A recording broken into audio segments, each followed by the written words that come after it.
Shalom sahabat Kalimatulu dimanapun berada. Apa kabar sahabat Kalimatulu semua? Saya berharap sahabat semua ada dalam keadaan sehat dan selalu di dalam pertolongan Tuhan kita Yesus Kristus. Terus dukung perkembangan channel ini dengan cara like, komen, dan subscribe.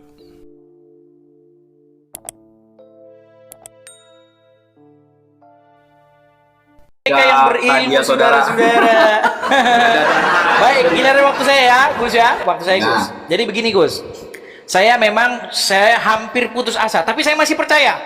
Masih percaya saya ada satu orang muslim yang pintar. Masih percaya. Tapi sampai hari ini sudah 13 tahun saya cari belum ketemu. Begini Gus Wafi, dengarkan ya. Namanya terjemah itu baik terjemahan Bible maupun terjemahan Al-Quran, terkadang ada ayat-ayat tertentu yang memang salah diterjemahkan. Kita akui sama-sama. Nah, di dalam waktu saya ini Gus Wafi, bukankah ini waktu saya? Saya kasih contoh ya, saya kasih contoh. Tadi kamu mengatakan, mana di sini Firaun? Nggak ada di sini Firaun. Di dalam surat Yusuf, lalu adik Yusuf dalam tanda kurung Bunyamin. Saya tanya, di ayat Quran mana ada Binyamin? Kalau ada saya lompat dari Monas. Gak ada. Namanya terjemahan. Nah, sekarang menjadi pertanyaan. Dapat dari mana Al-Quran Binyamin itu? Tolong Gus Wafi tegas jawab. Dapat dari mana bahwa adiknya Yusuf bernama Binyamin yang dirubah oleh penerjemah Al-Quran jadi Bunyamin? Gak tahu artinya apa. Kalau Benyamin ada artinya, ya kan? Nah sekarang begini, jujurlah Gus Wafi akui bahwa para mufasir atau penerjemah Al-Quran nyolong dari Bible.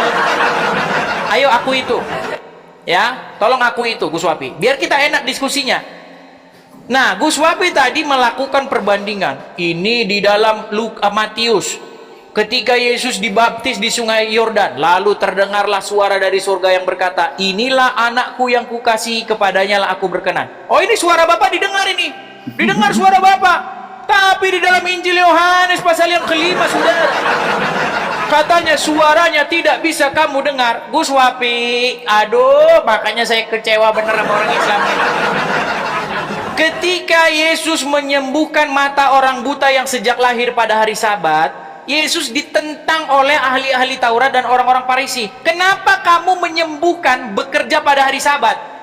Mereka nggak senang karena Yesus melakukan pekerjaan pada hari Sabat.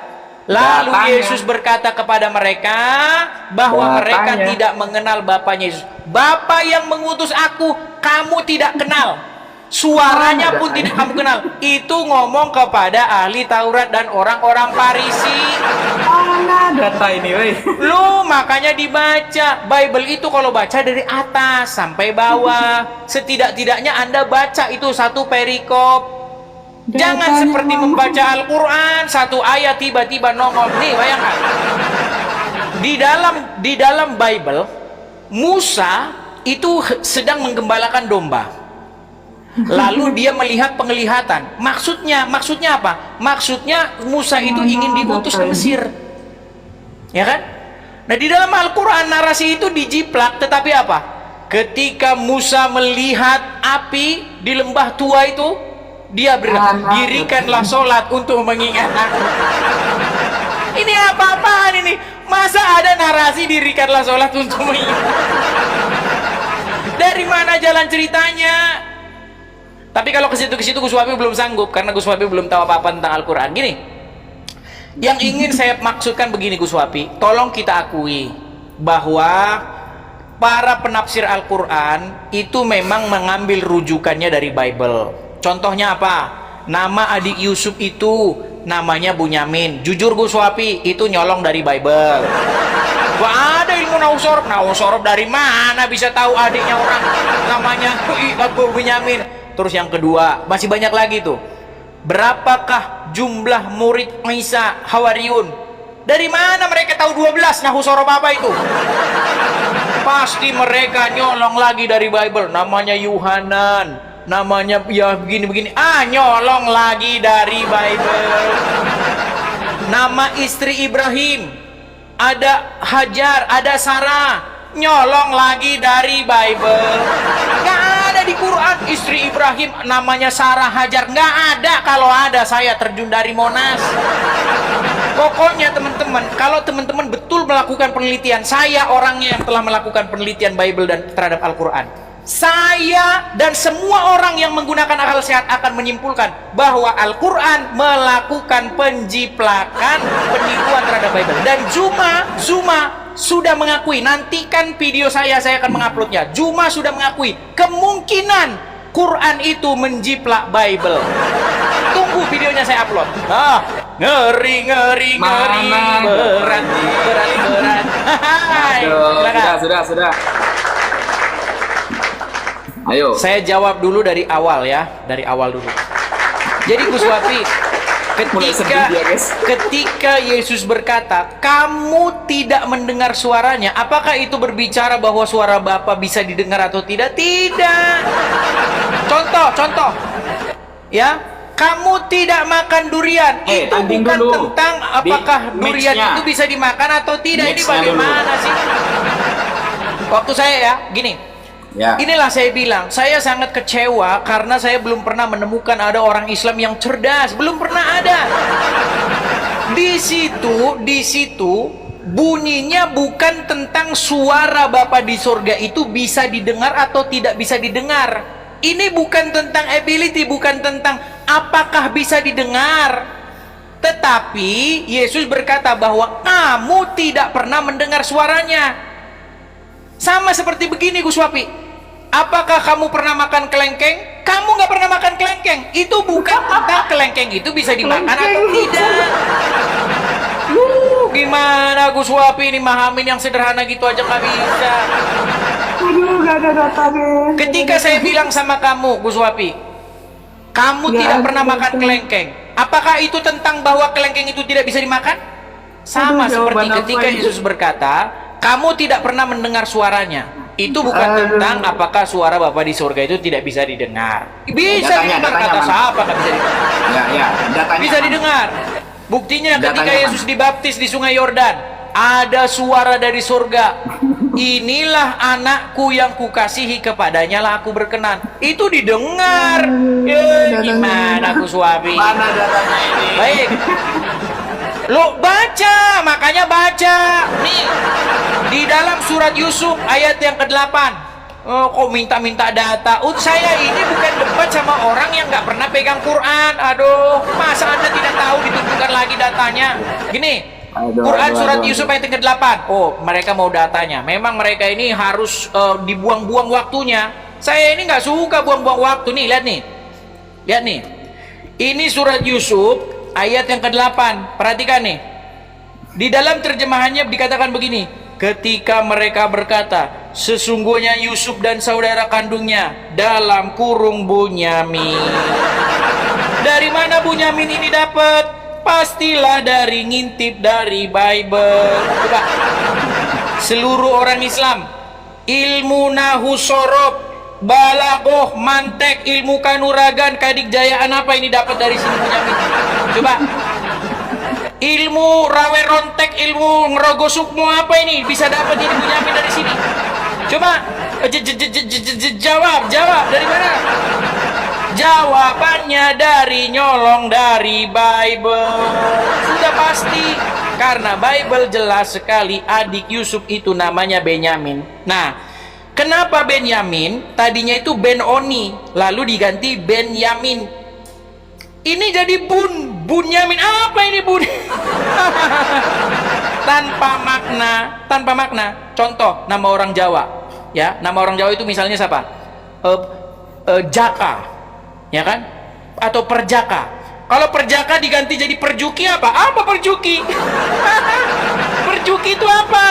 Kalau Perjaka ada artinya, kalau Perjuki tidak ada artinya. Nah ini, kalau Benyamin atau Binyamin itu ada artinya. Kalau Bunyamin, enjiplak tapi melintir-melintir jadi artinya kagak ada. Nah ini, bukan hanya 1 2 teman-teman. Kalau 1 kalian masih bisa ngeles. Masih banyak lagi data-data, misalnya Ibrahim dalam Quran. Ya kan? Apa arti Ibrahim? Kagak ada. Yang ada itu Abraham. Abraham artinya bapak segala bangsa. Artinya Abraham. Tadinya namanya Abram, dirubah jadi Abraham. Nah, siapa nama istri Abraham? Di dalam Bible jelas ada Sarah, ada Hagar, ada Keturah. Di dalam Al-Quran tidak ada, tapi ada Hajar, ada Siti Hajar, Siti Sarah. Dari mana? Nyolong Bible lagi. Jujur-jujur aja lah Gus Wapilang, nggak usahlah kita tutup-tutupi apa sih. Mari, sudah waktunya kita itu melepaskan segala dogma-dogma yang kadang-kadang oleh para ulama. Ya, nggak usah kita percaya gitu. Intinya fakta sejarahnya atau fakta real ilmiahnya bahwa istri Abraham bernama Sarah. Kemudian dia punya 2 istri, yang dari Sarah melahirkan Ishak, yang dari Hajar melahirkan Ismail. Itu ada di Bible, nggak ada di Quran. Dari mana itu ada di Quran? Coba di Quran mana? Istri Ibrahim itu ada 2. Namanya Sarah, namanya Hagar. Yang dari Hagar melahirkan Ismail. Kagak ada. Makanya saya bilang, bukan menyempurnakan, tapi menyempurnakan. Bukan sempurna, tetapi sempurna. Berat saudara-saudara. Silakan. Tunggu. Memerah wajah Uswapi. Memerah. Yuk. Bismillahirrahmanirrahim. Ternyata seperti tadi ya yang dijelaskan oleh Mas Edis, teman-teman. Saya ketika menjawab, kata Mas Edis, tidak butuh kepada data. Ngapain saya harus nunjukin data? Saya itu sedang berdiskusi. Kalau diskusi sama saya itu Al-Quran harus sudah dibaca semua. Pret. Dia itu sedang ngeles, gak ingin menunjukkan data gitu, saudara. Ini kan diskusi ilmiah. Dan kita tidak membatasi waktu loh. Andai kan tidak bisa dijawab di sesi pertama, nanti bisa dijawab di sesi kedua. 5 menit saya saja menyebutkan data 5 menit bisa dengan menjawab pertanyaan Mas Edis, saudara. Kan keren. Islam itu keren. Data dulu ngomong. Apa gunanya data itu? Agar orang-orang tahu ya bahwa apa yang kita sampaikan itu bukan asumsi dari pikiran kita. Mana jawabannya ini saudara-saudara? Binyamin datang dari mana?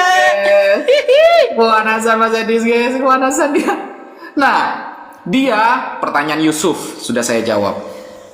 Pakai kitab para ulama. Saya tidak menggunakan kitab orang lain, kitab para ulama. Ulama nyolong dari mana? Nah, kemudian ya, yang kedua, pertanyaan Musa, saya jawab dengan ilmu nahwu shorof karena yang ditanyakan gramatikal Arabnya. Ulama nyolong dari mana nih? Tidak butuh saya kitab lain. Nah, ini kan dipotong-potong, guys. Dipotong-potong, guys. Ya, ini ulama dapat Bunyamin nggak dijawab. Edis panas, guys, karena gak ada data dari tadi. Mas Edis gak ada data sama sekali dari tadi, sehingga dia itu pusing. Ulama dapat Bunyamin nggak disentuh. Panik ini ya. Kalau cuma masalah Binyamin, pertanyaan yang nomor 3 ini ya. Pertanyaan nomor 3, Binyamin ini. Saya itu setiap menjawab pertanyaan Mas Edis, pakai data dulu baru bernarasi. Bedakan antara Islam dengan Kristen, saudara ya. Contoh, ini pertama. Ini bedakan antara Islam dengan Kristen. Kalau Kristen, kalau perwakilannya Mas Edis, ngomong aja ada data framing. Bisanya cuma framing dia itu. Ini ya. Imam Al-Mawardi di dalam kitab An-Nukat wal Uyun tentang sejarah, ya, sejarah penafsiran surah Yusuf ayat ke-8. Ya, siapakah Bunyamin ini ya? Qauluhu azza wa jal, idh qalu la Yusufu wa akhuhu ahabbu ila abina minna. Ketika saudara-saudara Yusuf mengatakan ya bahwa sungguh Yusuf wa akhuhu dan saudaranya ahabbu lebih dicintai ila abina oleh ayah kami minna daripada kita. Wow, keren kalau Islam, guys, bisa dimaknai satu persatu Arabnya. Edis pakai Ibrani Yunani, mustahil saudara. Bunyamin dapat dari mana? Waduh, kepanasan dia, mulai motong-motong ya. Sudah gak sehat ini ya. Diskusinya sudah gak sehat, dia sudah mulai motong-motong ini guys. Bunyamin dapat dari mana? Lafal akhuhu, saudara dari Yusuf itu bukan Bunyamin, tapi Binyamin. Semua nafsir para ulama, Binyamin wahuma akhwani li abin wa ummin. Dan keduanya adalah saudara syakik sekandung ayah dan ibu. Tidak butuh kitab orang lain saya untuk menjelaskan. Apa butuh kitab lain? Oke. Dapat dari mana Ini dia? ya. Wa kana Yaqub, ini ya. Wa kana Yaqub qad kalifa bihima li mauti ummihima wa zada fil mura'at lahuma. Jadi semakin menambah dijaga oleh Nabi Yakub ketika ibu mereka sudah wafat yang bernama Rahel. Datanya di mana? Di dalam tafsir Fakhruddin Ar-Razi. Di dalam tafsir Fakhruddin Ar-Razi disebutkan ini ya. Nih, falamma tuwfiyat Lia tazawwaja Yaqub ukhtaha. Ketika Lia sudah wafat, Yakub menikahi saudaranya. Siapa? Rahil. Rahil ini fawaladat lahu Binyamin wa Yusuf. Memperanakkan Binyamin dan Yusuf. Nah, jelas datanya. Gak nyolong dari kitab orang Yahudi, saudara.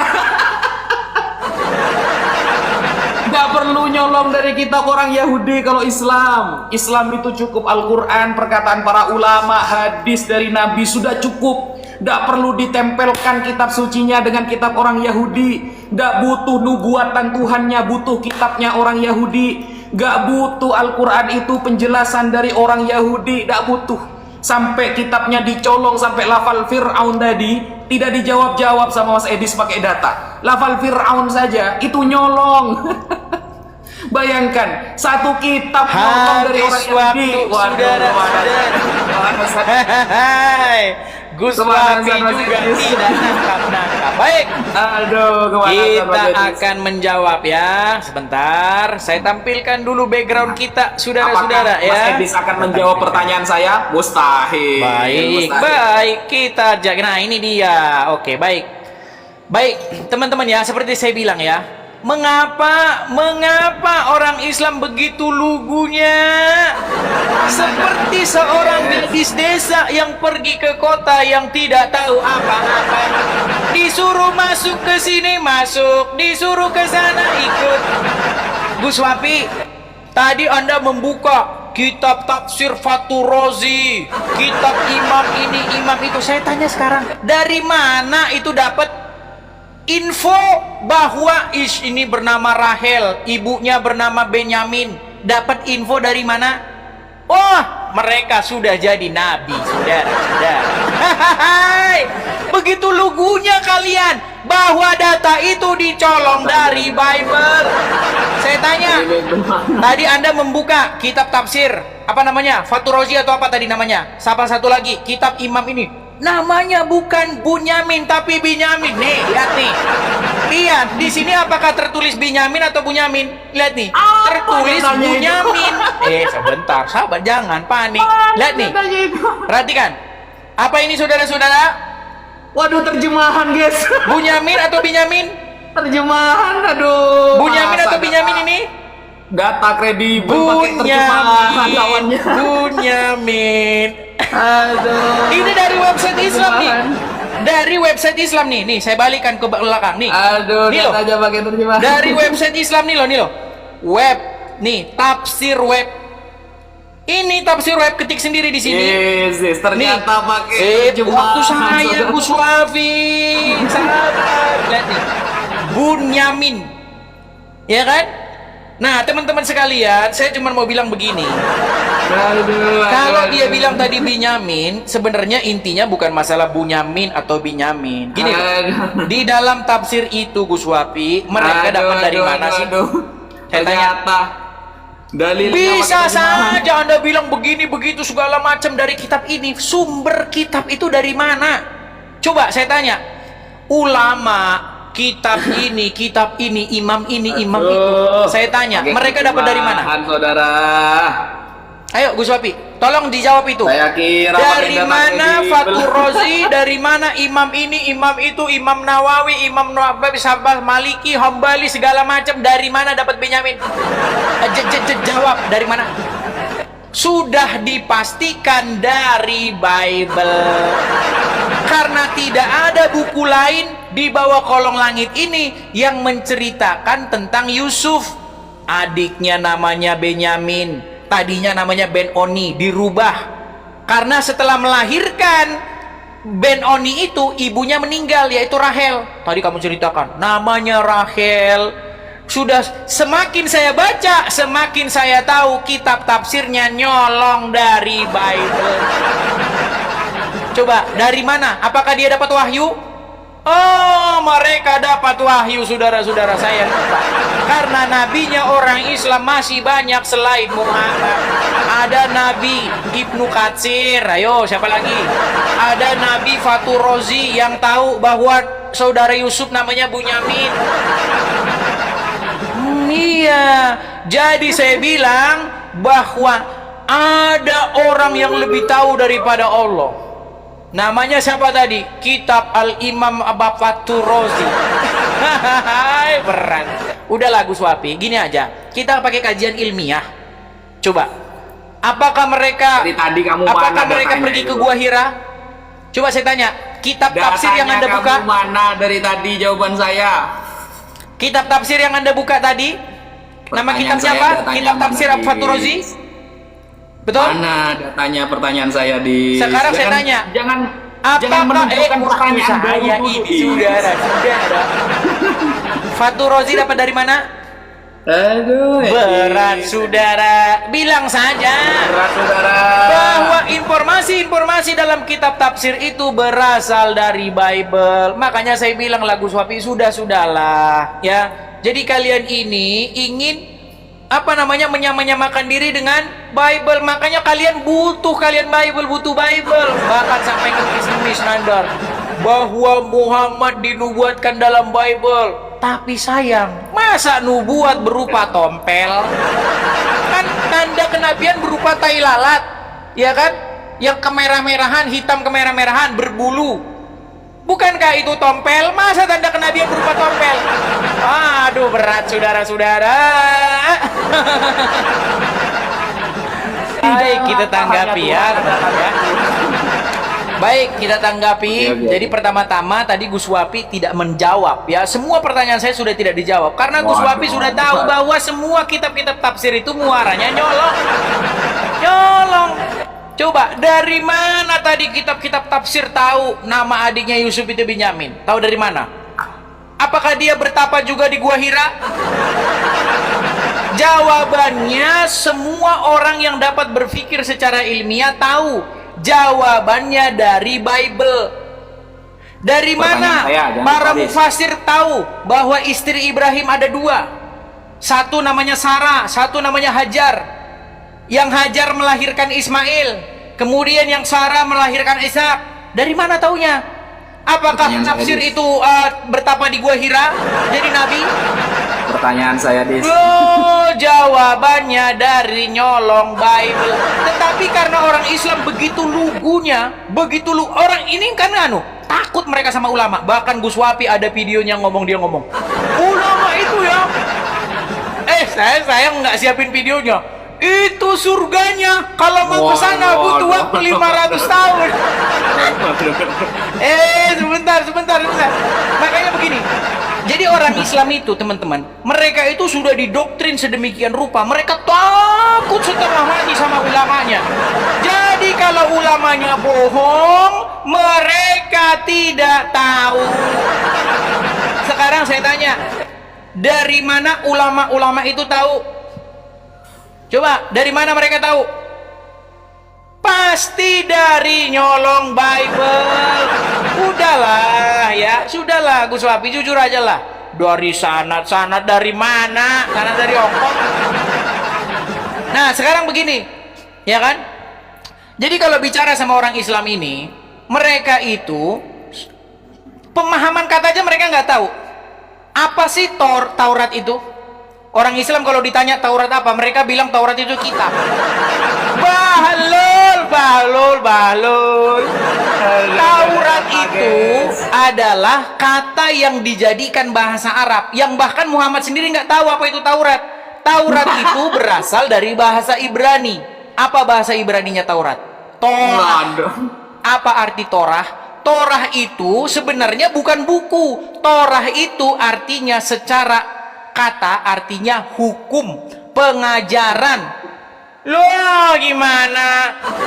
Kalau Torah Musa atau kitab Taurat Musa itu merujuk kepada kitab Kejadian, Keluaran, Ulangan, Bilangan, Ulangan. Itu. Nah, sekarang begini. Sekarang apakah orang Islam tahu apa itu Taurat? Nggak tahu, disangkanya justru ya. Al-Quran mengambil kosakata dari luar bahasa Arab. Contoh kosakata yang diambil Taurat. Coba tanya orang Islam, apa mereka tahu Taurat? Nggak tahu dari mana akar katanya Taurat itu apa. Orang itu bahasa Ibrani. Kemudian Injil. Coba tanya orang Islam, tahu nggak Injil itu apa? Pusing palanya. Injil itu kata yang diarabkan, berasal dari bahasa Yunani, dari dua kata, eu dan angelion, artinya kabar baik atau berita sukacita.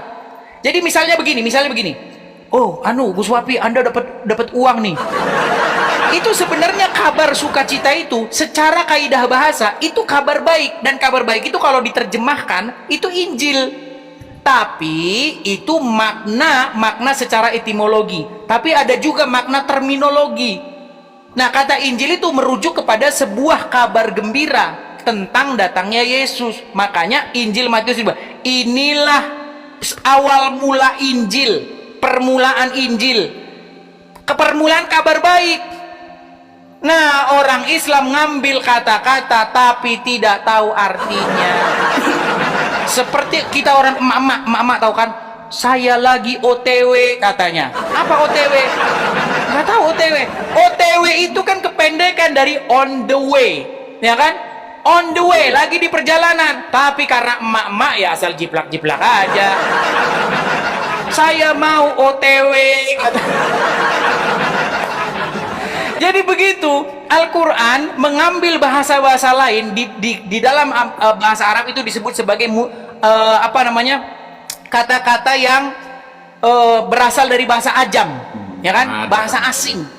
Ada dalam Al-Quran bahasa-bahasa asing yang orang Arab sendiri nggak tahu apa artinya.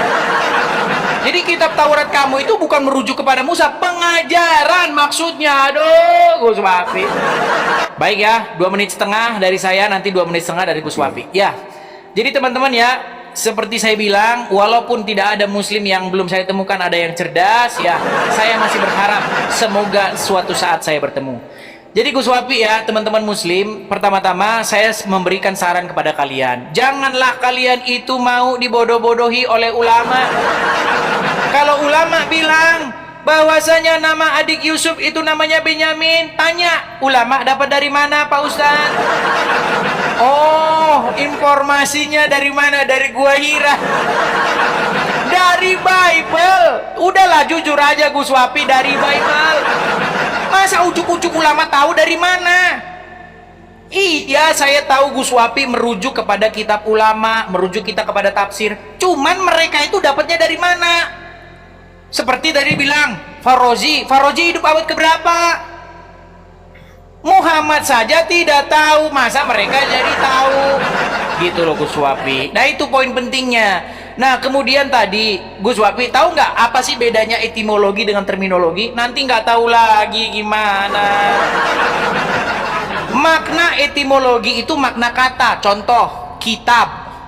Apa kitab itu? Kan apa aja, majalah Bobo juga kitab, kitab masak-masak juga kitab. Itu makna etimologi. Tapi kalau makna terminologi, kita lagi ngomongin agama, mungkin kitab itu merujuk kepada Al-Quran, merujuk kepada Bible. Begitu. Taurat juga begitu. Bahasa aslinya itu Torah, artinya pengajaran secara makna etimologi. Kalau makna terminologinya itu merujuk kepada kitab Musa. Aduh, kayak begini juga nggak tahu. Makanya saya bilang teman-teman pondok pesantren, kalau sekolahin murid tolonglah dinaikkanlah kurikulum pondok pesantren lah yang modern sedikit, jangan kayak begini. Yang ada kasus terus, dimasukin anaknya ke pondok pesantren, malah kasus, dihamilin oleh ustadznya. Udahlah, berhenti aja lah sekolah di pondok pesantren dah. Sekolahnya ke sekolah negeri aja dah, atau swasta lebih jelas. Tidak dikungkung-kungkung. Aduh, ujung-ujungnya Wandi nih. Jebolan pondok pesantren, syulit saudara-saudara. Silakan, Gus Wapi. Oke, bismillahirrahmanirrahim. Jangan bawa-bawa pondok pesantren lah. Ini semakin tidak ilmiah ini. Wah, marah dia saudara. Karena kalau kita bahas oknum Mas Edis ya, kita kalau bahas oknum, Anda akan mati kutu loh Mas Edis. Marah. Ini ya, kita kalau bahas oknum, ini ya, kabar terbaru ini ya.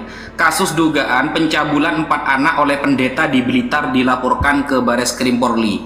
Nah, bukan ustadz ya, pendeta. Pendeta Mas Edis, ini kabarnya baru loh, baru kemarin loh.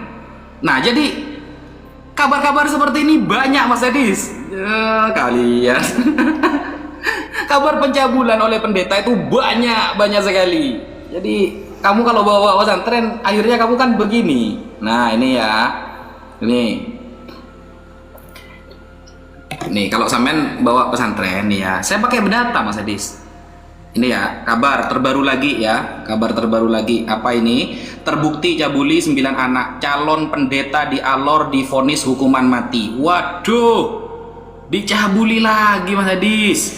Bayangkan, ini kabar terbaru loh, kompas.com ini. Di Indonesia kejadiannya.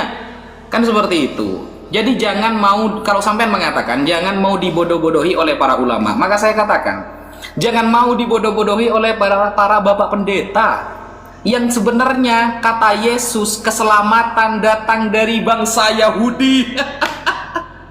Yesus mengatakan keselamatan dari bangsa pengikutku. Enggak. Yesus mengatakan keselamatan datang dari bangsa Kristen. Tidak. Kata Yesus keselamatan datang dari bangsa Yahudi. Lo jadi orang Yahudi saja, jangan jadi orang Kristen. Dar, selamat datang di kebenaran saudara. Jangan mau dibodohi, karena tanpa kitab orang Yahudi Yesus gak akan pernah jadi Tuhan. Tanpa kitab Yahudi yang menceritakan Daud, Yesus gak akan menjadi anak dari ibu Maria, karena Maria keturunan dari Daud, dari istri poligaminya Daud. Maka jangan mau dibodoh-bodohi oleh para gereja yang hanya 1 minggu sekali masuknya, itu pun ayat yang dibaca dipilih-pilih. Tidak seperti umat Islam.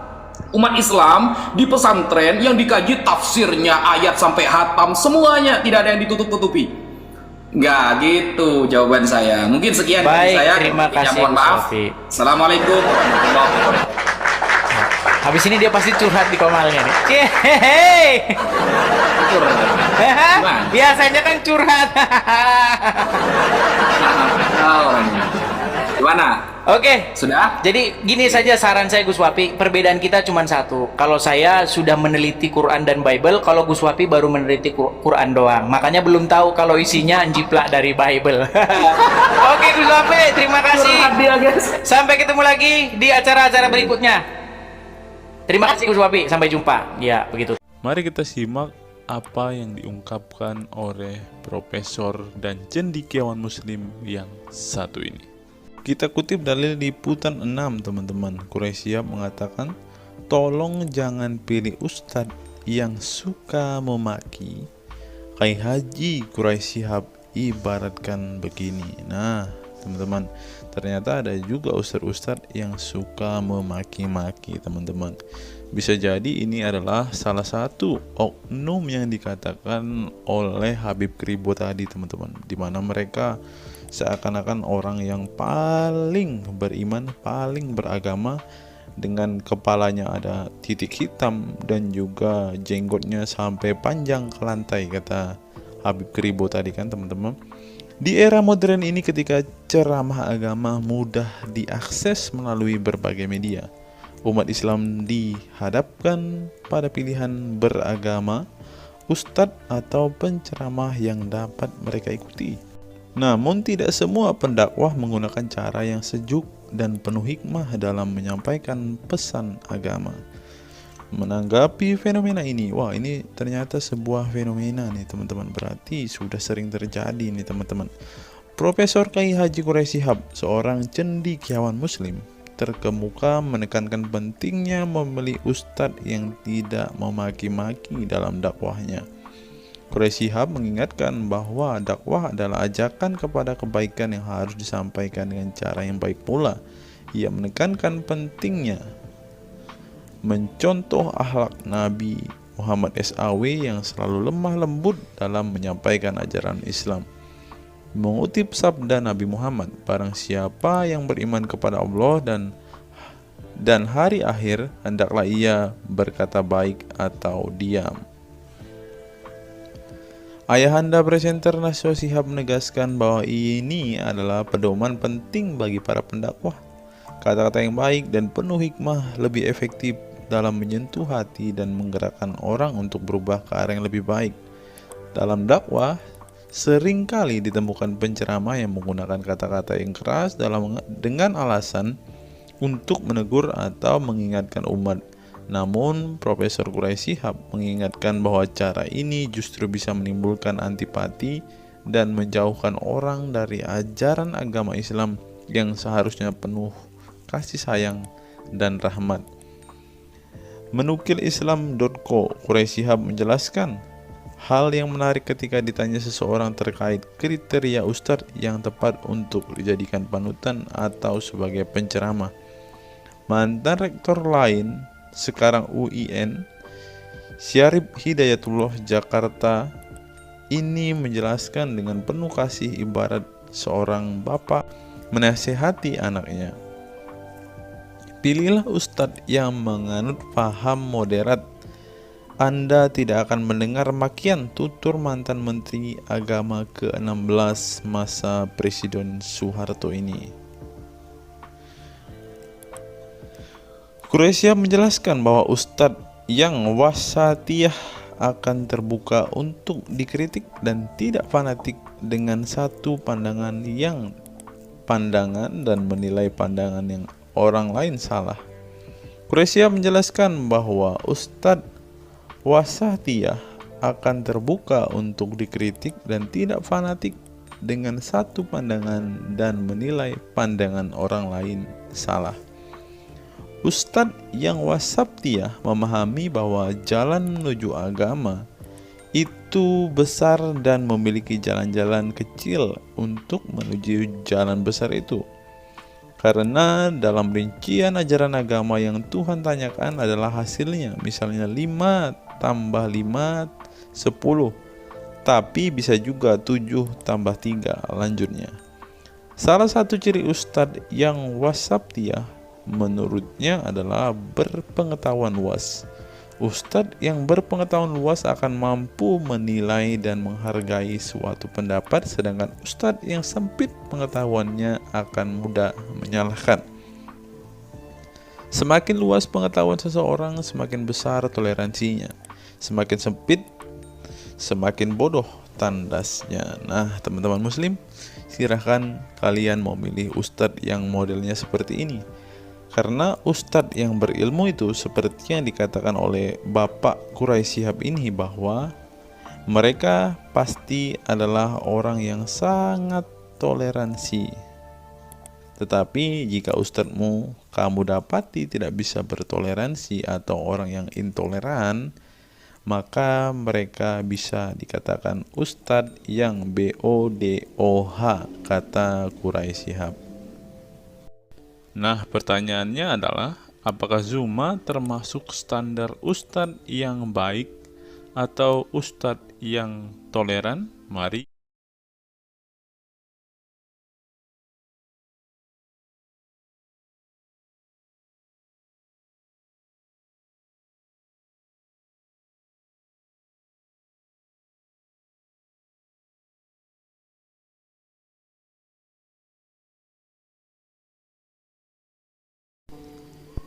Google, mengapa Rasulullah disebut sebagai nabi penutup? Apa alasannya? Alasannya mengapa Nabi SAW disebut Rasul terakhir adalah karena Allah SWT telah menunjukkan langsung sebagai penutup para Nabi dan Rasul. Hal ini tercantum dalam Al-Quran yang merupakan firman Allah. Di sini dituliskan mengapa Muhammad atau Nabi SAW disebut Nabi terakhir. Mari kita baca ya. Katamul Anbiya merupakan salah satu julukan Nabi Muhammad yang berarti penutup para nabi, sesuai dengan firman Allah SAW dalam surat Al-Ashab ayat 40 yang berbunyi, artinya Muhammad itu sekali-sekali bukanlah bapak dari seorang laki-laki di antara kamu, tetapi dia adalah Rasul Allah dan penutup nabi-nabi, dan adalah Allah Maha mengetahui segala sesuatu. Nabi Muhammad SAW merupakan nabi terakhir yang Allah utus untuk menyempurnakan agama-agama sebelumnya. Al-Quran merupakan kitab Allah yang menyempurnakan kitab-kitab sebelumnya, sehingga tidak perlu ada kitab lain karena Al-Quran merupakan kitab Allah yang menyempurnakan kitab-kitab sebelumnya, sehingga tidak perlu ada kitab lain karena Al-Quran sebagai kitab terakhir.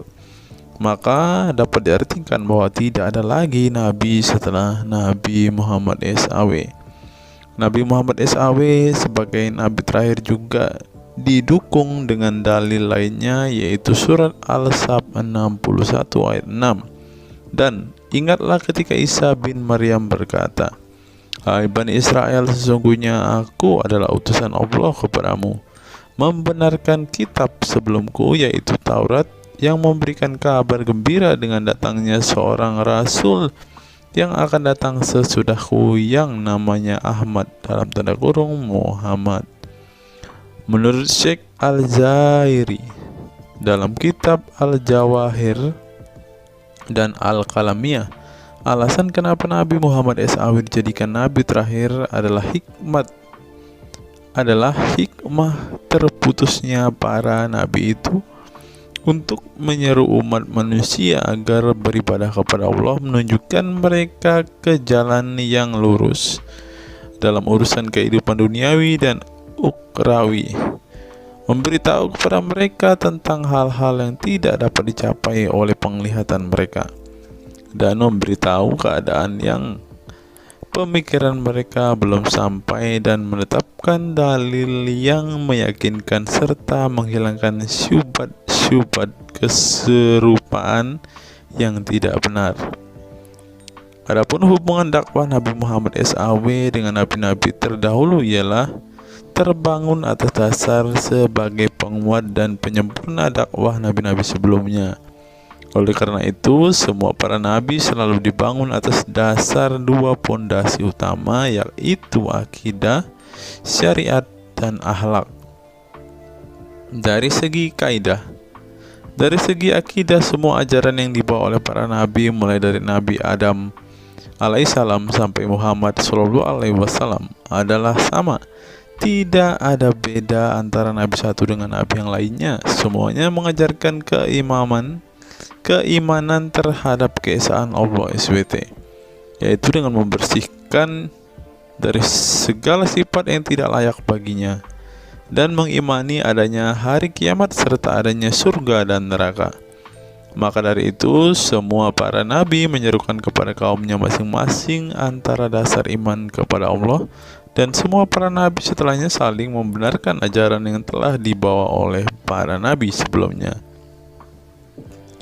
Adapun dari segi syariat yang mengatur tatanan kehidupan masyarakat dan individu terhadap perbedaan dalam metode dan kuantitasnya antara satu nabi dengan yang lain. Hal itu disebabkan karena syariat tersebut dalam ranah pelaksanaan, bukan sebuah pengabaran seperti akidah. Perkembangan zaman dan perbedaan bangsa yang satu dengan bangsa yang lainnya turut mempengaruhi syariat mereka satu sama lain. Diutusnya satu nabi itu adalah khusus untuk umatnya pada waktu itu, bukan umum untuk semua manusia. Sebuah hukum syariat terbatas dalam ruang lingkup yang sempit sesuai dengan umatnya pada waktu itu secara khusus. Nah, dari bagian pertama ini kita mengetahui teman-teman mengapa Rasulullah ini dikatakan sebagai nabi penutup, karena Rasulullah juga mengajarkan kepada keesaan Allah, teman-teman. Nah, seperti yang terus di sini. Semuanya mengajarkan keimanan terhadap keesaan Allah SWT, yaitu dengan membersihkan dari sifat segala yang tidak layak baginya dan mengimani adanya hari kiamat dan adanya surga dan neraka. Salah satu alasan mengapa Rasulullah disebut sebagai nabi penutup adalah ini, teman-teman. Mari kita lihat fakta berikutnya. Menurut kumparan, teman-teman, alasan mengapa Rasulullah SAW disebut nabi terakhir, teman-teman. Mari kita simak ya. Saya berharap teman-teman tidak bosan mendengar setiap fakta-fakta yang kita bukakan ini, karena dengan melihat fakta-fakta ini setidaknya kita belajar, teman-teman, dan dapat memaklumi mengapa sih saudara-saudara muslim kita itu sangat-sangat menjunjung tinggi Rasulullah, teman-teman. Mari kita simak. Nabi Muhammad SAW adalah nabi yang ke-25 dalam Al-Quran. Sebagai umat Islam, kita diwajibkan mempercayai bahwa tidak ada rasul lain setelah kematian Nabi Muhammad SAW. Sebenarnya mengapa Nabi SAW disebut rasul terakhir? Bukan tanpa alasan Allah SWT memilih Nabi Muhammad SAW sebagai rasul terakhir, sehingga kita dilarang untuk mempercayai bahwa adanya rasul setelah Nabi Muhammad SAW meninggal dunia, bahkan sampai memiliki cara pandang berbeda dengan beliau. Nah, jadi teman-teman kita, saudara-saudara kita tidak percaya ada nabi setelah Nabi Muhammad, teman-teman. Terlebih ada yang nabi yang membawa ajaran-ajaran yang berbeda dari apa yang diajarkan oleh Rasulullah. Berikutnya, alasan dibalik Nabi Muhammad SAW disebut rasul terakhir. Nabi Muhammad SAW ditunjuk menjadi rasul terakhir Allah SWT dan mendapatkan Al-Quran yang merupakan kitab sempurna dari kitab-kitab sebelumnya. Nah, mereka percaya juga kitab mereka adalah kitab yang paling sempurna, karena kitab-kitab sebelumnya tidak sempurna, maka disempurnakan oleh Al-Quran, teman-teman. Artinya, wahyu yang sudah diterima Nabi Muhammad SAW sudah terputus sejak beliau meninggal dunia. Ibnu Katsir menjelaskan, ini merupakan nikmat Allah Subhanahu wa Ta'ala yang terbesar atas umat ini. Allah Subhanahu wa Ta'ala telah menyempurnakan untuk mereka agama mereka, sehingga mereka tidak lagi membutuhkan agama selain agama mereka. Mereka tidak pula membutuhkan nabi selain nabi mereka. Oleh karena itu, Allah Subhanahu wa Ta'ala menjadikannya sebagai penutup para nabi. Allah Subhanahu wa Ta'ala mengutus beliau kepada manusia dan kepada jin. Nah, jadi teman-teman, Rasulullah juga bukan hanya dikirim kepada umat muslim, kepada manusia-manusia yang percaya dan memutuskan untuk memeluk agama Islam saat ini, ternyata juga kepada para jin, teman-teman. Allah Subhanahu wa Ta'ala berfirman, artinya Muhammad itu sekali-kali bukanlah bapak dari seorang laki-laki di antara kamu, tetapi dia adalah Rasulullah dan penutup nabi-nabi, dan adalah Allah Maha mengetahui segala sesuatu.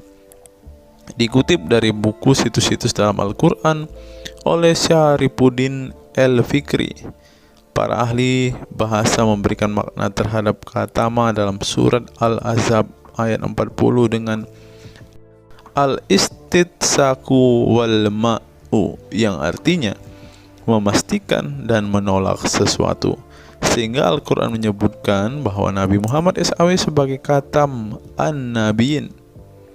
Artinya pasti tidak ragu beliau seorang nabi terakhir dan menolak orang mengaku di kemudian hari.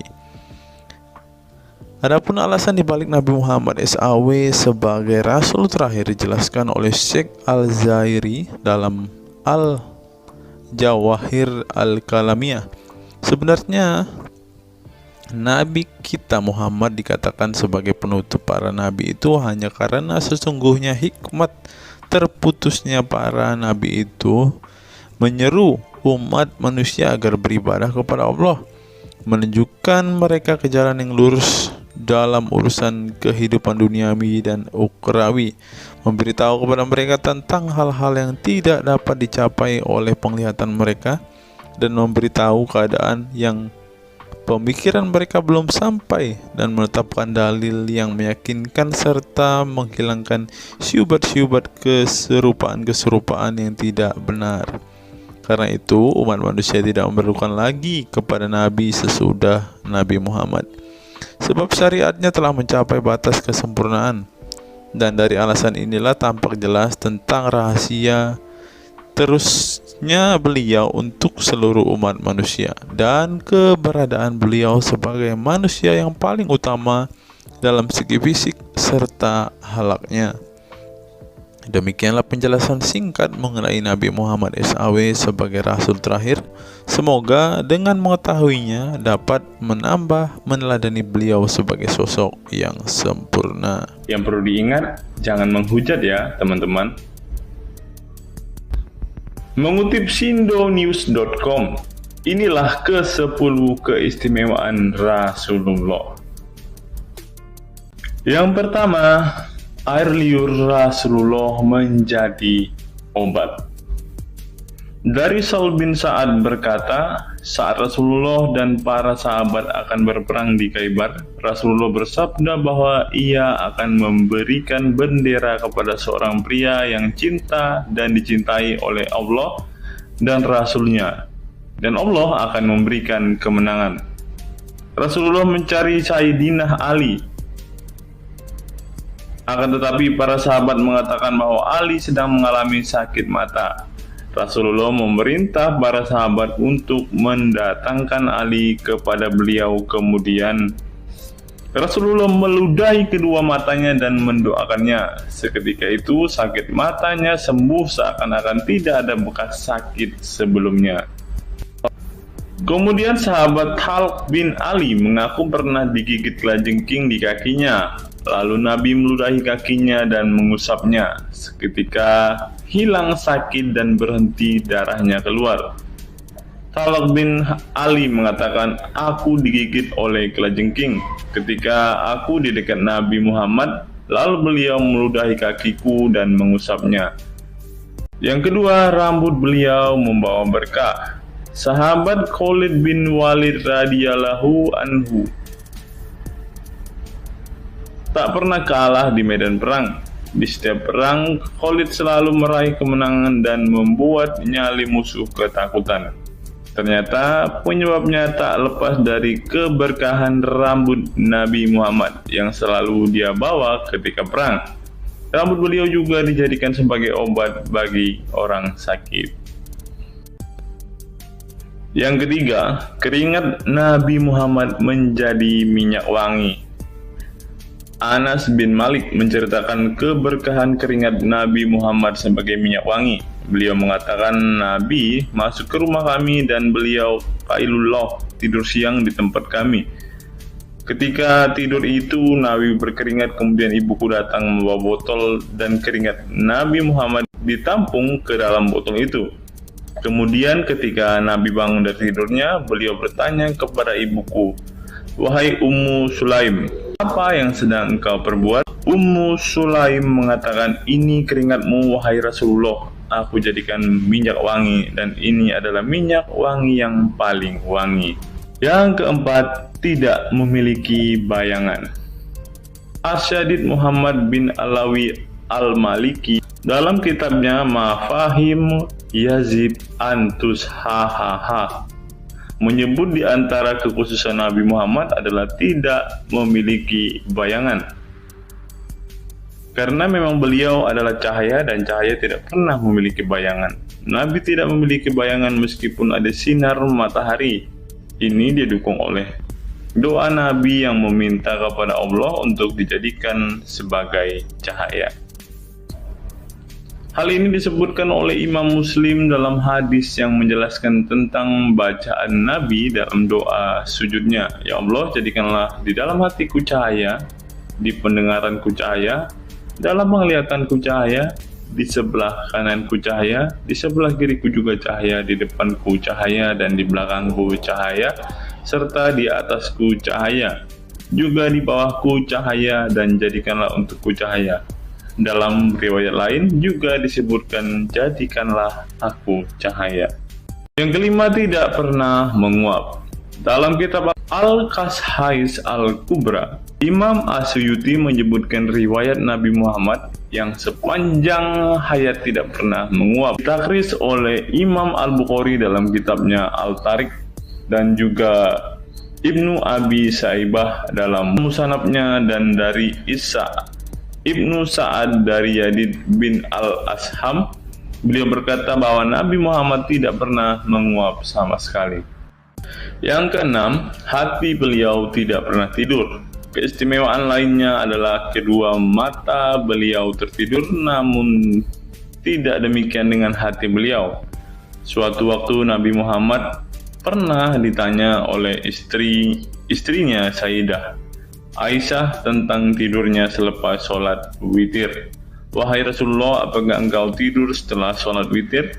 Beliau menjawab, "Betul Aisyah, sesungguhnya mataku tertidur dan tetapi hatiku tidak pernah tidur." Ini sejalan dengan apa yang disebutkan beliau bahwa para nabi tidaklah tidur kecuali hanya mata mereka saja yang terpejam. Hati mereka tidak pernah tidur dari berzikir kepada Allah Ta'ala. Dan begitu juga para nabi tidur hanya matanya saja, sedangkan hatinya tidak pernah tidur. Yang ketujuh, jubah beliau sembuhkan orang sakit. Asma bintu Abu Bakar radhiyallahu anhu bertaburuk dengan jubah Nabi. Dari Abdullah bin Kaisan berkata, diperlihatkan kepadaku sebuah jubah tayalisah dari Kisra dan kerahnya berbahan dibaj. Juga kedua sisinya dijahit dengan dibaj. Asma berkata kepada budaknya, "Wahai Abdullah, jubah ini dahulu ada pada Aisyah hingga ia wafat. Setelah Aisyah wafat, aku pun mengambilnya. Dulu Rasulullah sering memakai jubah ini. Kami pun biasa mencuci jubah ini dengan air untuk menyembuhkan orang yang sakit." Kedelapan, darah bekam Nabi diminum sahabat. Darah Rasulullah benar-benar barokah. Sahabat Abdullah bin Zubair radhiyallahu anhu pernah meminum darah Nabi. Diceritakan Abdullah datang kepada Rasulullah ketika beliau sedang berbekam. Setelah Rasulullah selesai, maka beliau memberikan darah berbekam itu sambil berkata, "Pergilah dan sembunyikan darah ini dari manusia." Maka aku pergi dan meminum darah itu. Selepas itu aku mendatangi Rasulullah kembali. Lalu Rasulullah bertanya, "Apa yang kamu lakukan?" Abdullah menjawab, "Aku sudah sembunyikan darah itu di tempat yang tidak boleh dilihat oleh manusia." Baginda Nabi berkata lagi, "Jangan-jangan kamu telah meminumnya?" Beliau menjawab, "Ya, aku telah meminumnya, wahai Rasulullah." Setelah meminum darah itu, Nabi Muhammad berkata kepada Abdullah, "Sungguh engkau telah menjaga dirimu dari api neraka." Yang kesembilan, tidak pernah ihtilam atau dalam tanda kurung mimpi basah.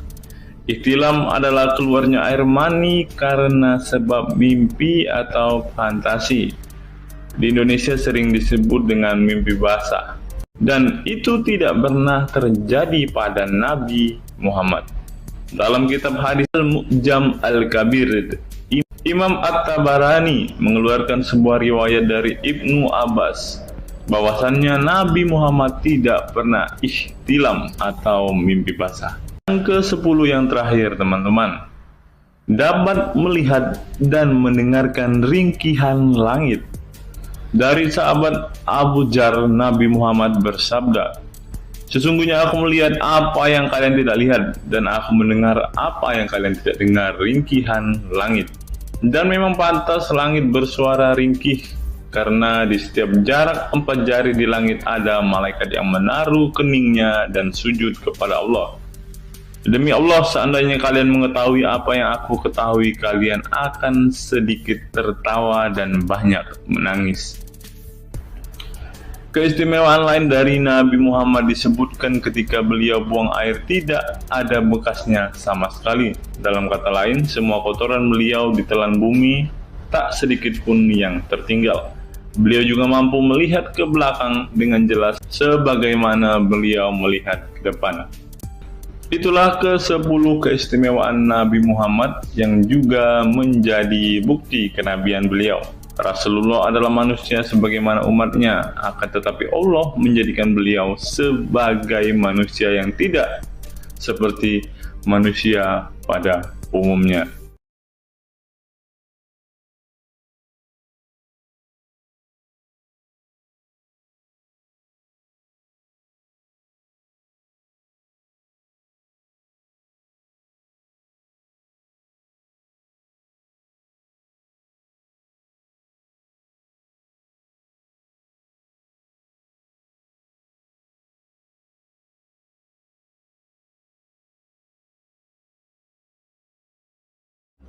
Hari ini kita akan menyimak sebuah kisah yang saya kutip dari sebuah artikel yang akan menggemparkan kita semua.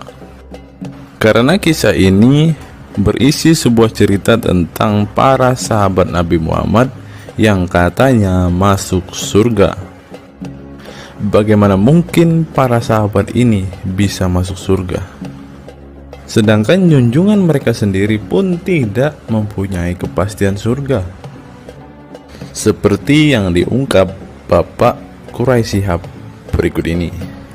Tidak benar, saya ulangi, tidak benar bahwa Nabi Muhammad sudah dapat jaminan surga. Mendengar apa yang dikatakan Bapak Quraisy Shihab tadi, jelaslah bahwa Rasulullah pun tidak pasti masuk surga. Bagaimana mungkin para sahabat masuk surga jika sang junjungan sendiri tidak punya kepastian surga? Memang sedikit aneh sih teman-teman. Nabi tidak pasti masuk surga, tapi para sahabat masuk surga.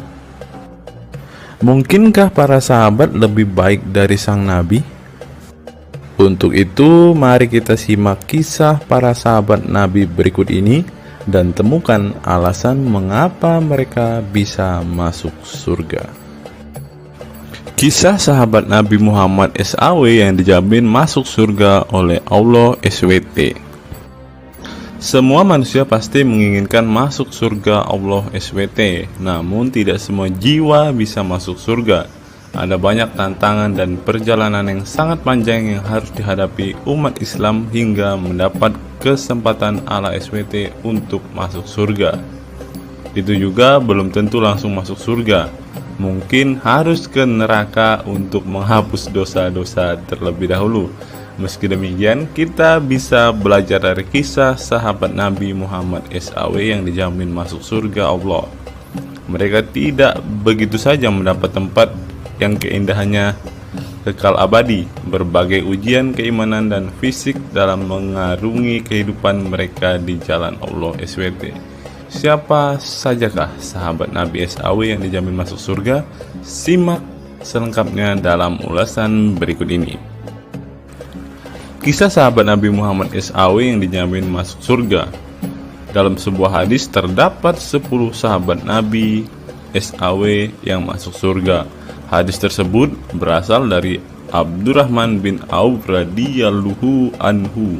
Ia berkata, Rasulullah SAW bersabda. Adapun kisah 10 sahabat Nabi yang dijamin masuk surga yang dikutip dari buku biografi 10 sahabat Nabi yang dijamin masuk surga karya Sujai Fadil 2020.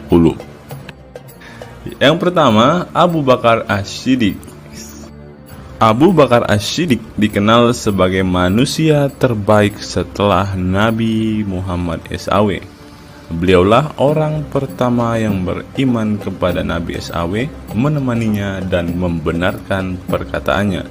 Ketika Nabi Muhammad SAW meninggal dunia, beliaulah yang dipilih menjadi imam dan melanjutkan kepemimpinan sebagai khalifah. Yang kedua, Umar bin Khattab. Sahabat Nabi Muhammad SAW selanjutnya yang dijamin masuk surga adalah Umar bin Khattab. Dedikasi beliau kepada agama Islam sangatlah besar. Walaupun sebelum ia memutuskan untuk beriman kepada Nabi Muhammad SAW, ia ingin membunuhnya. Setelah masuk agama Islam, Umar bin Khattab menjadi orang yang paling berani dan mendapat gelar Al-Furuq, yang memiliki arti pembeda antara yang benar dan yang salah. Yang ketiga, Utsman bin Affan. Utsman bin Affan merupakan saudagar kaya raya, namun kekayaan tersebut tidak membuatnya sombong, namun kebalikannya. Utsman menggunakan hartanya untuk zakat, sedekah, dan infak. Setelah meninggalnya Umar bin Khattab, beliau melanjutkan kepemimpinannya dan juga melanjutkan tugas untuk menyusun mushaf Al-Quran. Yang keempat, Ali bin Abi Thalib. Ali bin Abi Thalib merupakan sepupu dari Nabi Muhammad SAW, sehingga beliau banyak belajar Islam dari usianya sejak kecil. Ali bin Abi Thalib pernah ditinggal Nabi Muhammad SAW saat perang Tabuk untuk menjaga para wanita dan anak-anak. Setelah meninggalnya Utsman bin Affan, beliau meneruskan kepemimpinannya. Namun di masa kepemimpinannya banyak sekali pertentangan dan perpecahan kelompok dengan pemikiran masing-masing. Talhah bin Ubaidillah. Meski tak seterkenal para khulafaur rasyidin, namun beliau merupakan sosok perlindung bagi Nabi Muhammad dalam perang Uhud dengan menangkis anak panah dengan tangannya hingga kehilangan jari-jarinya. Selain itu, Talib bin Ubaidillah disanjung karena kebaikan hati dan sedekah beliau. Yang keenam, Zubair bin Awam. Zubair bin Awam merupakan orang pertama yang berani mencabut pedangnya di jalan Allah SWT saat ia menduga ada orang musyrik yang sewenang-wenang kepada Nabi Muhammad SWT. Perjuangannya untuk masuk ke Islam tidaklah mudah. Beliau sempat disiksa oleh pamannya sendiri agar tidak mengikut Nabi Muhammad SAW. Yang ketujuh, Abdurrahman bin Auf. Abdurrahman bin Auf merupakan seorang saudagar yang kaya raya. Walaupun seorang yang berlimpah harta, beliau banyak menggunakan hartanya untuk kaum muslimin. Ketika mendengar bahwa dirinya akan masuk surga, Abdurrahman bin Auf khawatir apakah layak masuk surga dan merasa dirinya bukanlah siapa-siapa. Yang kedelapan, Sa'ad bin Abi Waqqas. Sa'ad bin Abi Waqqas merupakan paman Nabi Muhammad SAW dari ibunya. Ketika mendengar Islam di Mekah, Sa'ad langsung menghampiri Nabi Muhammad SAW untuk beriman kepada Allah SWT dan Rasulnya. Sa'ad bin Abi Waqqas merupakan orang pertama yang meletakkan anak panah di jalan Allah SWT. Beliau juga dipilih menjadi komandan perang Qadisiyah dan diangkat menjadi gubernur Kufah di masa kepemimpinan Utsman bin Affan. Yang kesembilan, Sa'id bin Zaid. Apabila seseorang yang mampu membuat Umar bin Khattab yang keras bisa masuk ke dalam Islam, beliau adalah Sa'id bin Zaid dan istrinya Fatimah bin Khattab. Beliau mengadakan pertemuan di Darul Arqam dan sebelumnya menyampaikan dakwah di dalamnya. Sa'id bin Zaid tidak pernah absen dari peristiwa penting dan peperangan bersama Nabi Muhammad SAW kecuali di perang Badar. Yang ke-10, Abu Ubaidah bin Jarrah. Abu Ubaidah bin Jarrah merupakan seorang sahabat Nabi Muhammad yang lemah lembut namun cekatan. Beliau termasuk salah satu generasi pertama yang masuk Islam. Ketika perang Uhud, dua gigi depannya copot, malah tampilan dirinya makin bagus. Giginya ompong dikarenakan ia mencabut dua rantai yang masuk melalui lubang kancing topi besi di wajah Nabi Muhammad SAW karena terkena tebasan. Dari 10 kisah tadi, semua sahabat Nabi itu terkenal dengan perbuatan baiknya. Apakah standar umat muslim masuk surga adalah dengan berbuat baik? Perbuatan baik tentu tidak dapat menyelamatkan. Seorang ustadz pernah berkata seperti ini, mengantarkan kita masuk ke surga itu bukan amal perbuatan kita. Kita semua masuk ke dalam surga Allah kelak itu lantaran mendapat anugerah dari Allah dan mendapat rahmat dari Allah. Jadi bukan karena amal ibadah kita. Apa tanggapan teman-teman setelah menyimak kisah ini?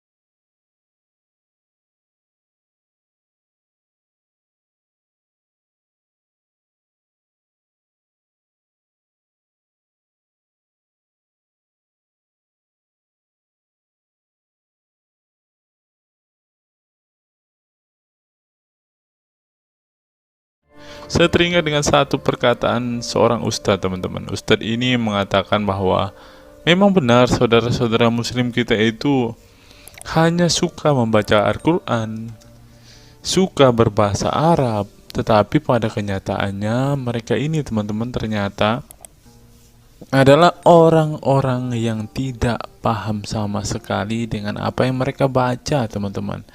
Dan akhirnya Ustadz ini mengatakan bahwa saudara-saudara muslim kita ini seperti keledai, teman-teman. Mari kita dengarkan apa yang disampaikan Ustadz ini.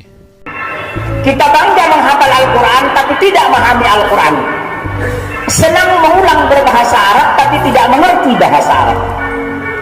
Suka membaca Al-Quran tapi tidak memahami maknanya. Akhirnya apa? Menjadi keledai di Indonesia. Tidak sampai di situ saja, teman-teman. Menurut NU Online, seperti yang disampaikan oleh Gus Baha, ingin umat Islam banyak baca Al-Quran meski tak paham maknanya. Teman-teman bisa baca sendiri ya judul artikel ini. Artikel ini mengatakan seorang Gus ingin umatnya itu semua umatnya dia ingin bahwa mereka harus mau dan rajin membaca Al-Quran, teman-teman. Walaupun ya pada kenyataannya apa yang mereka baca mereka tidak ketahui.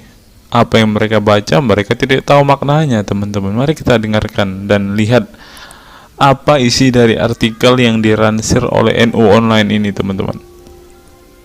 Jakarta, NU Online.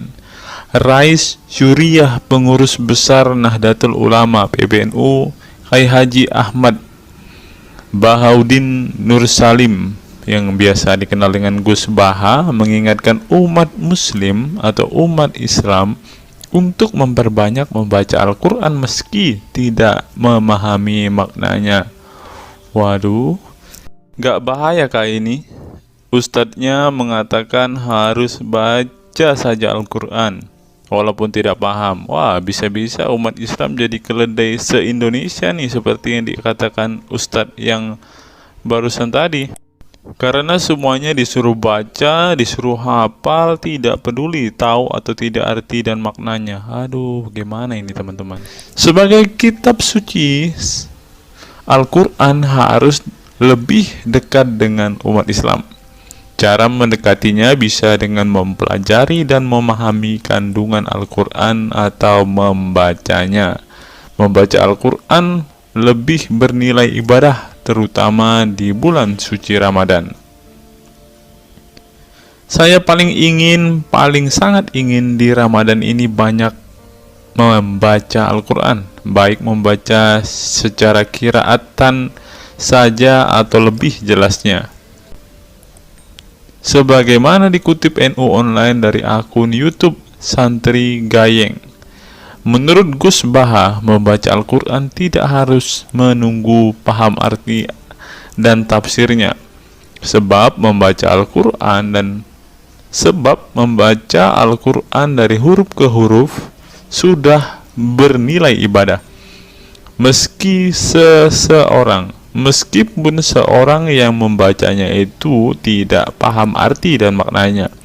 Terlebih ketika membaca dan kemudian menjadikan isi Al-Quran sebagai bimbingan hidup. Gus Baha mencoba melogikakan orang yang membaca Al-Quran tetapi tidak memahami maknanya. Ia menjelaskan ketika seseorang membaca Al-Quran dan tidak paham maknanya, maka seseorang itu hanya menyibukkan diri dengan kalamullah. Hal ini menurut Gus Baha sesuatu yang baik. Tetapi Ustadz yang tadi mengatakan kalau hanya bisa membaca tetapi tidak ngerti maknanya, mereka sama dengan keledai di Indonesia. Nah, sekarang umat muslim bingung nih harus ngikutin yang mana, mau jadi keledai atau hanya menjadi pembaca tetapi tidak tahu apa-apa nih. Lanjut teman-teman. Efek dari kesibukan dengan kalamullah itu pasti tidak melakukan maksiat. Tetapi kalau kita melihat ya, kalau ada satu contoh kasus yang terjadi di pesantren kemarin kan teman-teman, di artikel yang kita baca sebelumnya, bahwa kejadian atau hal yang bersangkut paut dengan maksiat ini terjadi di dalam pondok pesantren teman-teman. Bagaimana ini Gus Baha?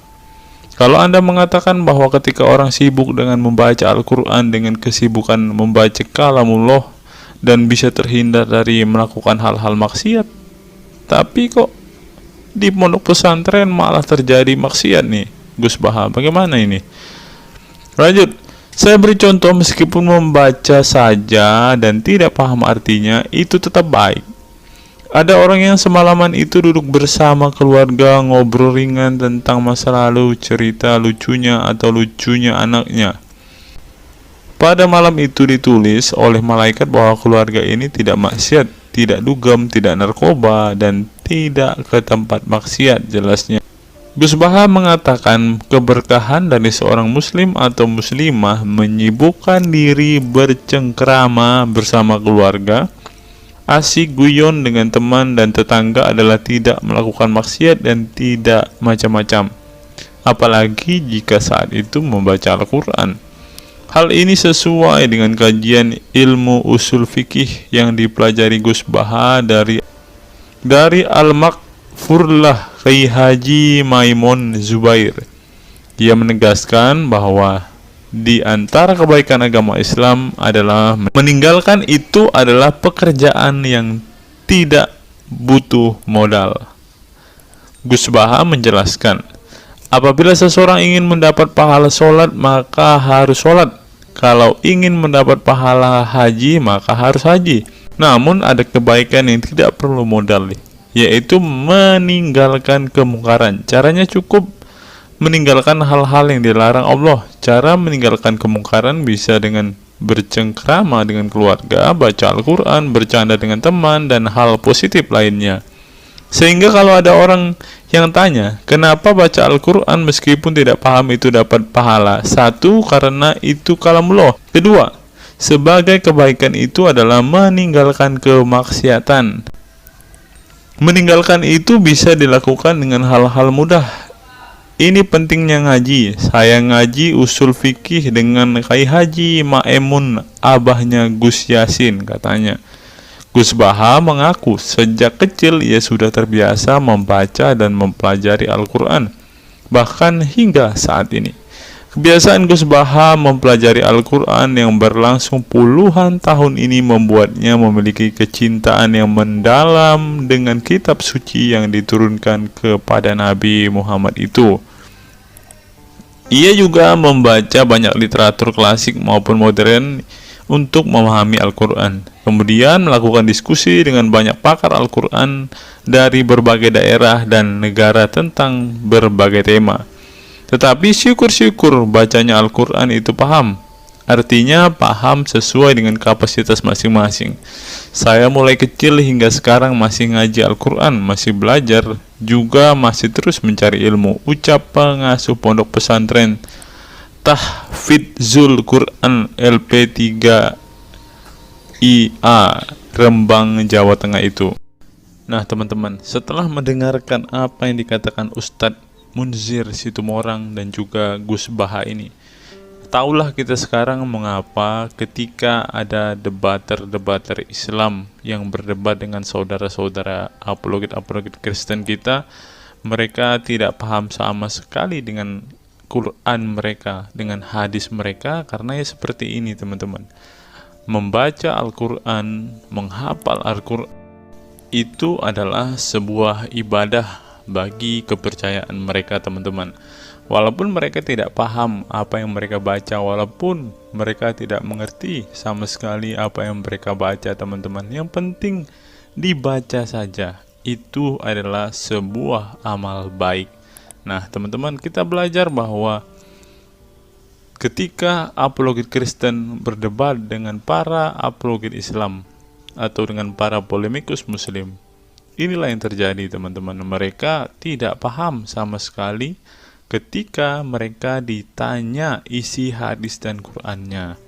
Karena pada intinya atau pada kenyataannya, seperti pengakuan dua ustadz ini tadi, bahwa memang benar umat muslim itu hanya senang membaca, hanya suka membaca, hanya suka mengimani, tetapi tidak paham sama sekali dengan apa yang mereka baca dan imani teman-teman. Sebagai contoh teman-teman, kita kalau melihat perdebatan antara Gurunda Zuma dengan apologet-apologet Kristen ya, ketika Zuma ditanyakan ayat-ayat Al-Quran atau hadis-hadisnya, Zuma pasti tidak pernah menjelaskan ayat dan hadis itu teman-teman. Alasannya ya kita tahu ya, sekarang ternyata memang Zuma pun ternyata hanya hafal, hanya suka membaca, tetapi tidak paham dan tidak mengerti sama sekali dengan apa yang mereka baca dan hafalkan teman-teman. Ya, jadi kita bisa ambil kesimpulan bahwa orang-orang model seperti ini sama seperti keledai di Indonesia, seperti yang diungkapkan oleh Ustadz Munzir Situmorang tadi teman-teman.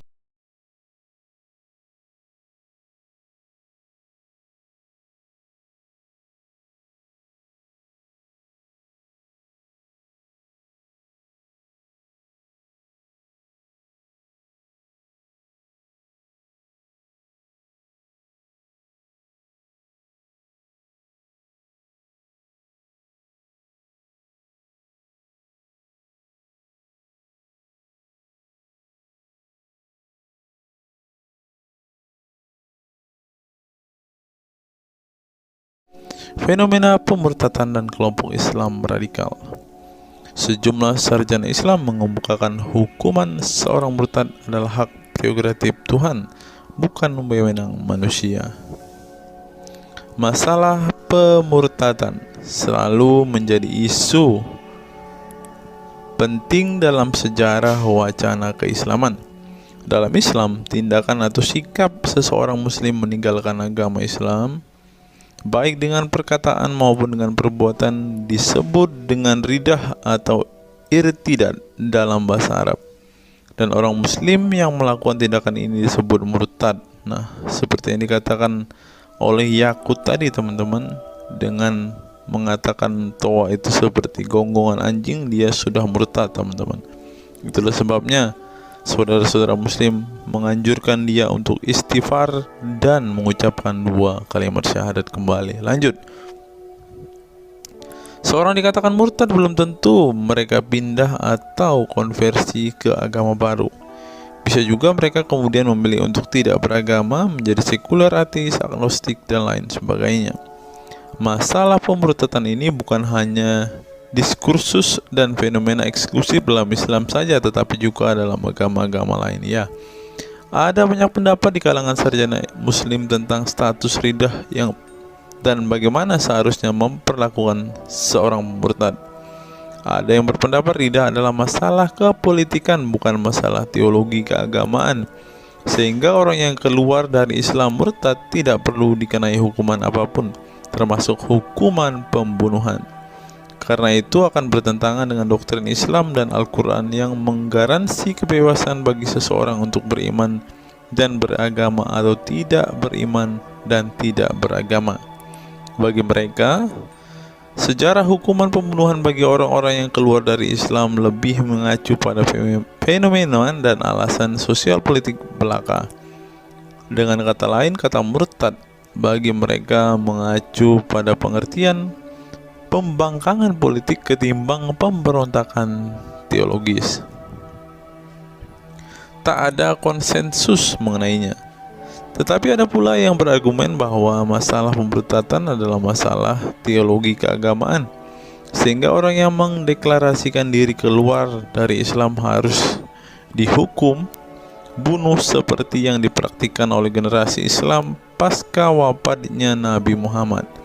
Menariknya, sejumlah sarjana Islam terkemuka, baik klasik maupun kontemporer, baik Sunni maupun Syiah, sebut saja seperti Muhammad bin Ahmad al-Saraki, Abu al-Walid al-Baji, Ibrahim al-Naqi, Ibnu al-Human, Buharuddin al-Mahinani hingga Ali Goma, Husin Ali Mutazir, Zafir Ahmad Gamidi, dan Torik Ramadan menyatakan tidak ada konsensus dari para ulama tentang hukuman bunuh bagi seorang murtad.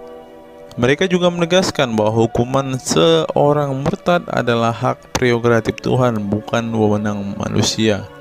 Nah, sekarang kalau kita melihat, ada seorang ustadz mengatakan, siapa namanya itu, Abdul Somad, bilang bagi yang murtad darahnya halal. Nah, gimana ya dengan Abdul Somad ini, teman-teman? Dia sudah tidak menghidupi apa yang diajarkan oleh pendahulu-pendahulunya, teman-teman. Lanjut, masalah sejarah dan fenomena pemurtadan dalam Islam ini dengan baik dikupas oleh Abdullah Said dalam Freedom of Religion, Apostasy and Islam, atau Taha Jabir Al-Wani dalam Apostasy in Islam, A Historical and Scriptural Analysis. Tulisanku ini tak bermaksud membahas secara lebih dalam dan detail tentang pemurtadan ini, tetapi ingin menyajikan sejumlah fenomena pemurtadan di kalangan masyarakat Islam kontemporer, di mana banyak orang-orang yang memilih keluar dari Islam bukan lantaran menghadapi peliknya masalah teologi keislaman misalnya, melainkan dikarenakan telah muak menyaksikan perilaku Islam itu sendiri, khususnya kalangan muslim ekstremis. Nah, ini juga yang buat saudara-saudara kita muslim murtad, teman-teman.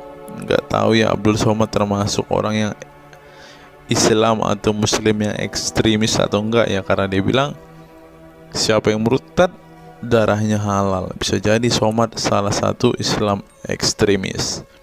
Berikutnya, faktor trauma. Bagi kelompok Islam militan konservatif, pemurtadan adalah tindakan haram dan kaum murtad harus dibunuh. Tetapi mereka tidak menyadari bahwa banyak kaum Islam yang memilih menjadi murtad justru karena mereka trauma dengan perilaku brutal kelompok radikal Islam itu sendiri.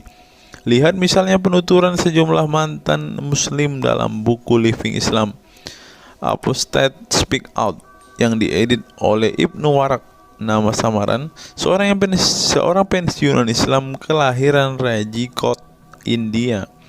Dalam buku yang sangat provokatif ini, sejumlah ex-muslim bersuara keras memberi kesaksian tentang kebobrokan perilaku kelompok muslim radikal di negara-negara yang mayoritas berpenduduk muslim seperti Pakistan, Bangladesh, Aljazair, Iran, Afghanistan, dan lain sebagainya. Para penulis buku ini sebelumnya merupakan para sarjana aktivis muslim yang taat saleh sampai akhirnya mereka menyaksikan momen-momen mengerikan dalam hidup mereka hingga akhirnya mereka menyatakan goodbye pada Islam. Lihat teman-teman, mereka ini adalah saksi keekstriman Islam, teman-teman.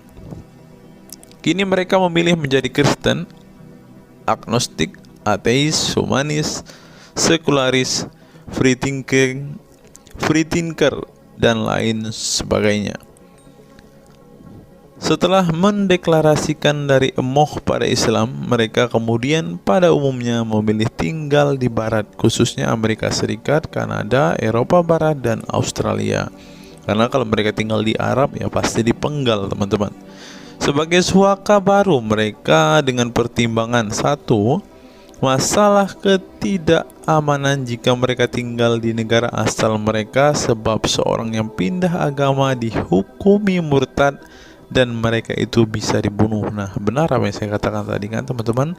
Yang kedua, lantaran di barat ada jaminan soal kebebasan beragama. Nah, kalau di negara asal mereka hanya satu agama teman-teman. Kalau mau meluk agama lainnya siap-siap dipenggal karena darahnya halal. Inilah ajaran Islam yang asli. Berikutnya, buku yang ditulis oleh kaum murtad ini penting untuk disimak sebagai kritik tajam atas tindakan radikalisme agama yang dilakukan oleh,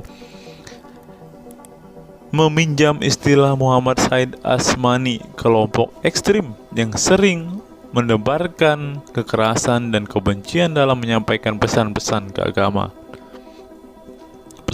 keagamaan tanpa disadari bahwa perilaku sadis dan barbar mereka telah menyebabkan sebagian umat Islam frustasi dan kehilangan kepercayaan terhadap agama mereka, kemudian memilih hengkang dari Islam.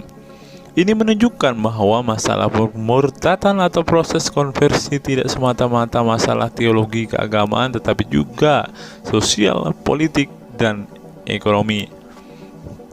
Itulah yang dialami Ibnu Warraq, Ali Sina, Anwar Saik, Faisal Muhammad, Syarek Malik, Samia Libini, Abul Qasem, dan masih banyak lagi. Semula mereka adalah para pemeluk Islam saleh yang kemudian memilih keluar dari agama ini setelah mereka mengalami dan menyaksikan peristiwa tragis dalam sejarah hidup mereka. Simak misalnya penuturan Ali Sina dalam Why I Live Islam, My Passage from Faith to Enlightenment. Ali Sina yang masih keturunan Ayatollah Iran ini menuturkan pengalaman getir hidupnya menyaksikan serangkaian horor di negaranya Iran.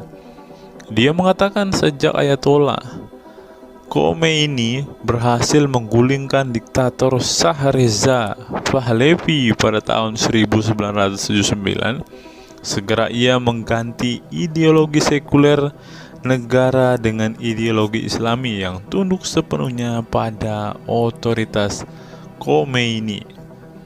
Masih menurut Ali Sina, alih-alih ingin menegakkan kedaulat Tuhan, dalam praktiknya yang terjadi justru penegak kedaulatan Khomeini, di mana melalui agen rahasianya yang bernama Saza Mene Atelaat Fa Amniate Keskharar yang disingkat Sefak, dia dan para pendukungnya menghancurkan siapapun yang tidak mau tunduk pada otoritas politik keagamaannya, termasuk bekas sekutunya.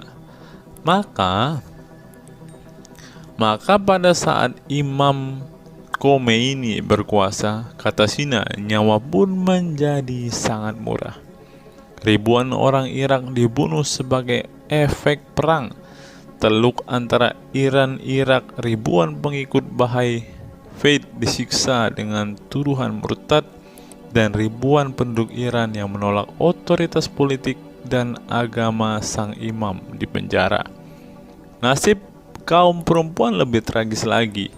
Sebelum dibunuh, mereka diperkosa oleh tentara syariat dengan alasan sebagai imbalan pembangkangan kepada sang ayatollah sekaligus tiket menuju surga. Oh, ngeri teman-teman, tiket menuju surga. Peristiwa tragis semasa rezim Khomeini ini membuat Ali Sina trauma dan kehilangan kepercayaan terhadap Islam sehingga ia memilih murtad. Sekarang ia mendirikan Faith Freedom Foundation untuk mengadvokasi orang-orang yang ingin meninggalkan Islam. Selain Ali Sina, pengalaman getir juga dialami oleh Abul Qasem Bangladesh, Syarek Malik Pakistan, Anwar Saik Pakistan Bertain, Nadia dari Maroko, Samia Libina dari Tunisia, Azad dari India, dan masih banyak lagi. Setelah mengalami dan menyaksikan sejumlah peristiwa tragis kekerasan agama yang dilakukan kaum muslim radikal di negara mereka, mereka kemudian hijrah ke iman yang baru. Memang tidak bisa dipungkiri di negara-negara berbasis Islam itu telah terjadi sejumlah peristiwa sadis yang dilakukan sekelompok rezim muslim militan dan kaum radikal agama demi ambisi politik kekuasaan mereka. Atas nama agama dan penegakan syariat Islam, mereka melakukan serangkaian teror dan kekerasan terhadap kelompok minoritas dan lawan-lawan politik agamanya. Penulis perempuan Mesir Bat Ye'or telah menunjukkan dengan baik sebagian dari sejarah gelap radikalisme kelompok militan konservatif terhadap kaum minoritas ini dalam buku The Decline of Eastern Christianity Under Islam From Jihad to Dhimmitud. Dalam buku ini, dia berpendapat bahwa konsep dhimmi, khususnya Kristen dan Yahudi yang secara literal mengacu pada definisi protected people, orang-orang yang dilindungi, dalam realitasnya justru menjadi kelompok yang diperas, dieksploitasi karena di samping dipaksa membayar pajak pada pemerintah, mereka tidak pernah menikmati hak-hak sipil sebagai warga negara. Di negara-negara berbasis syariat Islam, mereka memang menjadi warga negara kelas 2, kalau bukan malah tidak berkelas lagi. Wah. Tidak hanya non-muslim saja, kaum muslim yang kebetulan berseberangan dengan ideologi dan aliran keagamaan rezim penguasa, baik rezim Sunni maupun Syiah, juga mendapat perlakuan kejam dan diskriminatif. Sebagian dari kaum muslim yang dizolimi oleh rezim Islam ekstrem ini masih bertahan memeluk Islam. Tetapi sebagian lain lebih memilih kabur ke negeri lain dan emoh memeluk Islam lagi. Ilustrasi di atas merupakan peringatan keras sekaligus memberi pelajaran berharga bagi umat Islam. Dengarnya saudara-saudara Islam, khususnya kelompok muslim militan konservatif yang selama ini getol berdakwah dengan cara-cara kekerasan dan intoleran. Perilaku brutal dan aksi-aksi kekerasan yang mereka lakukan tidak hanya menyebabkan simpati publik terhadap kaum muslim merosot, atau melorotnya tingkat kepercayaan publik terhadap Islam sebagai agama damai, toleran, pluralis, dan rahmatan lil alamin. Tetapi lebih dari itu, tindakan konyol kaum radikal agama ini telah menyebabkan pemurtadan sebagian umat Islam itu sendiri. Kedepan kaum muslim harus menebarkan Islam dengan cara-cara damai, santun, dan toleran, bukan dengan tindakan keras, kasar, dan intoleran yang justru merugikan Islam dan kaum muslim itu sendiri. Jika memang Islam itu agama rahmat bagi alam semesta, maka buktikan itu dengan tindakan nyata. Wallahu alam bishawab. Nah, itulah fakta-fakta yang bisa saya sampaikan pada kesempatan hari ini, teman-teman. Kiranya fakta-fakta ini dapat membuat kita semua sebagai umat Kristen semakin bersemangat berdoa, terlebih memberitakan Injil kepada saudara-saudara muslim kita yang benar-benar rindu, yang benar-benar ingin dan haus mendengarkan kabar baik, teman-teman. Karena Alkitab memang mengatakan ada orang-orang yang hatinya sudah tertutup untuk Injil dan mereka tidak akan pernah mendengarkan kabar baik itu. Bagi saudara-saudara muslimku, segeralah murtad, karena sesuai dengan apa yang kita bacakan hari ini, banyak sekali fakta-fakta yang di luar nalar yang bisa menjadi alasan kalian untuk meninggalkan agama Islam. Apa pendapat teman-teman setelah menyimak video ini? Silahkan tuliskan komentar waras teman-teman di kolom komentar video ini, agar banyak orang semakin waras dan semakin sadar bahwa hanya Yesuslah satu-satunya Tuhan dan Juru Selamat. Hanya Yesuslah satu-satunya yang menyediakan surga bagi setiap orang yang percaya kepadanya. Salam waras, salam sadar. Sampai bertemu di video-video kita berikutnya. God be with you all.